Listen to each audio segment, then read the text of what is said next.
بسم الله الرحمن الرحيم. عن عبد الله بن مسعود رضي الله تعالى عنه قال: كنا نسلم على النبي صلى الله عليه وسلم وهو في الصلاة فيرد علينا، فلما رجعنا من عند النجاشي سلمنا عليه فلم يرد علينا وقال: إن في الصلاة شغلا.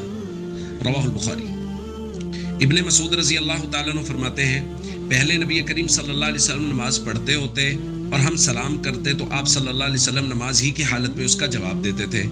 جب ہم نجاشی کے یہاں سے واپس ہوئے تو ہم نے سلام کیا، لیکن نبی کریم صلی اللہ علیہ وسلم نے سلام کا جواب نہیں دیا، بلکہ نماز سے فارغ ہونے کے بعد فرمایا کہ نماز مصروفیت کی چیز ہے، یعنی اس میں کہاں فرصت ہے جب بندہ اللہ سے مناجات میں مصروف ہے۔ دوستو،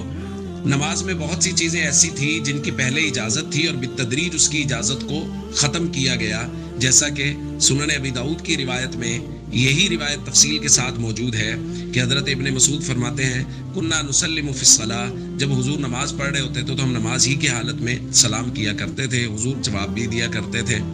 جب ہم نجاشی کے پاس سے واپس آئے تو حضرت ابن مسعود فرماتے ہیں، فسلمت علیہ، میں نے سلام کیا، فلم یرد علیہ السلام، حضور نے سلام کا جواب نہیں دیا، تو میرے دل میں بات آنے لگ گئی کہ کوئی بات نہ ہو گئی ہو، مجھ سے کوئی کوتاہی نہ ہو گئی ہو۔